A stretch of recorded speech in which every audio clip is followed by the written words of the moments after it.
Hey, welcome back to the Life Coach Launchpad. My name's BJ, and I'm here every week talking to you about all the online business things that, as it turns out, need to happen in order to have a successful life coaching business. I'm a business coach. I love to help life coaches make more money, get more clients, have more fun, and to do what they love to do, what they're meant to do, and that's coaching. So, let's dive right in. Today, I'm talking about the other half of the system that ties all the other habits together. I'm talking about your end-of-day shutdown routine. All right, I'm just going to jump right into it to let you know what this is all about. Step one is review your day. Before you wrap up, take a few minutes to reflect on what you've accomplished. Look back at your to-do list or your calendar, check off the tasks you've completed, see what's not done. Celebrate what is done, big or small, because progress is progress. Next, note any unfinished tasks. Don't just leave them hanging. Instead, transfer them to tomorrow's to-do list or your calendar. This helps you assess what still needs attention and ensures that nothing slips through the cracks. Reviewing your day isn't just about tying up loose ends. It's about gaining clarity. By taking this step, you create a clean mental slate for the evening. That might be the most important part. This makes it easier to transition into personal time and set yourself up for success tomorrow. That's really what this whole routine is about, is transitioning to personal time so that when you're working on your business, that's what you're doing then. After that is personal time. Of course, you can split it up any way you want, but when you're working on that thing, that is what you're doing. And when there's personal time, that's your primary focus at the time. This first step of reviewing your day it's a simple practice, but it can make a huge difference in how you feel about how that day went and how you're going to start the next one. Step two of an effective shutdown sequence is to capture unfinished tasks. Before you close out your day, take a moment to review anything you didn't get to, which we talked about in step one. It's very normal to have a few lingering items, but the key is to not let them weigh on your mind. Move these incomplete tasks to your to-do list or calendar for tomorrow. Be specific.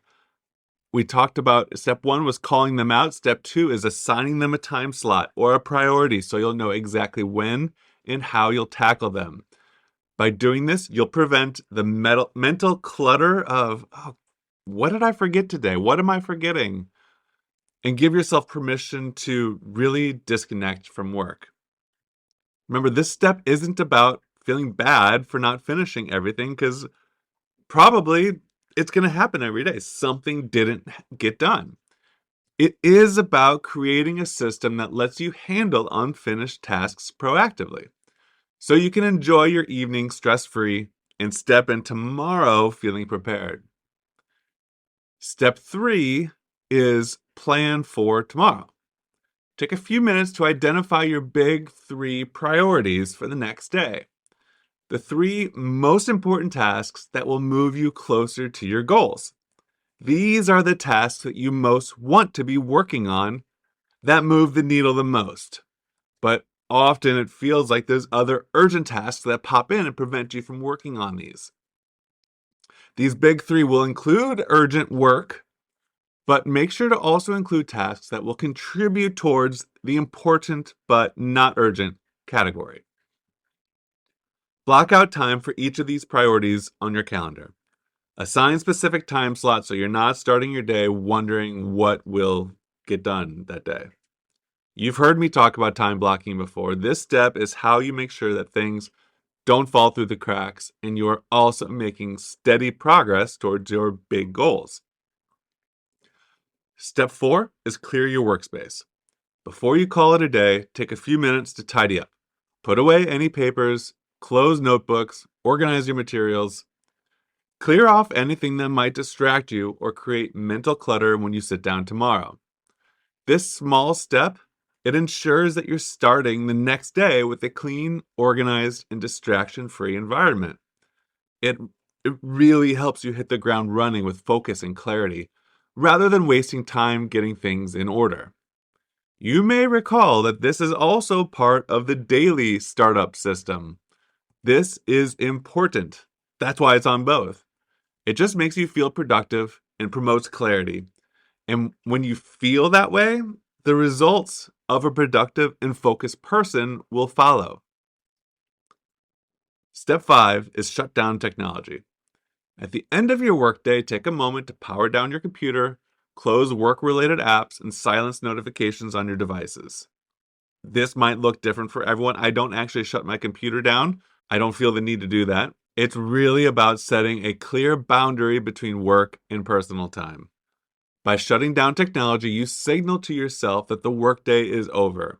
It helps you mentally disconnect so you can fully transition into personal time without distractions or interruptions. Step 6 is express gratitude. Before wrapping up your day, pause to reflect on what went well. Think about the progress you made, the challenges you overcame, or even the simple moments that brought a smile to your face. During the day, you might not notice those, but they do happen, and sometimes you have to look for them, but they're there. Next, take a moment to acknowledge what you're grateful for, whether it's a productive client session, a kind word from a colleague, or honestly, on some days, simply the fact that you showed up and did the work. It's a simple practice that reinforces the good, and it sets you up for a more positive mindset tomorrow. These moments can be easier to find at the end of the day because when you're in the middle of it, a task, a meeting, it can feel hard. But by the end of the day, there's always something that you made progress on. Take a deep breath, reflect, and give yourself credit for all you accomplished today. Step 7, the last step, is the final push that helps you cross from work you to everything that you are outside of your business. This is the transition to personal time. To make a clean break between work and personal life, establish a ritual that signals the end of your workday.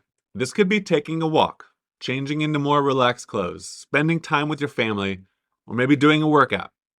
The goal is to create a clear shift in your mind, helping you disconnect from work and fully engaged in your personal time. Without this transition, it's just easy for work to spill over into your evening, which ends up leaving you feeling drained. For me, one last little thing that I do is I close the shades. So for me, there is a bit of a personal security. The window is at ground level and we live in the city. I don't really want our basement so easily scoped out by passersby. But it's also very symbolic for me. Shades open means I'm working. I'm open for business. When I'm not, the shades are closed. Work is not happening right now.